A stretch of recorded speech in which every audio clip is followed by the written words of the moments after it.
আপনার পরিবার চলছে কিভাবে? কি করবে না, টুকটাক করে সাবার যায়। এখন যে ঈদের সামনে যাচ্ছেন, এখন যাই না মাসে, এখন আবার বাইরে যাওয়া না গেলে হবার লাগে। তো মানুষের কাছে যে সাহায্য নিতে যাচ্ছেন, আপনি সেই সাহায্যটা কি নিয়মিত পান? সবাই কি ঠিক? 2-1 টাকা দেয়, কেউ 10 টাকা দেয়, কেউ 5 টাকা দেয়, কেউ 1 টাকা দেয়, ঠিক নাই যেভাবে দেয় চাওয়া পয়সা এখন সেটাই দেওয়া লাগে।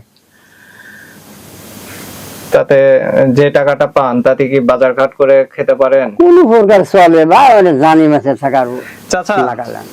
এখন আমাদের পক্ষ থেকে আপনার জন্য সামান্য সহযোগিতা, বিসমিল্লাহ, এই টাকাটা আপনি রাখেন, বিসমিল্লাহ, আলহামদুলিল্লাহ। কিছু বাজার ঘাট করবেন, আর আমাদের জন্য আপনি দোয়া করবেন, আমরা যেন অসহায় মানুষদের পাশে দাঁড়াতে পারি।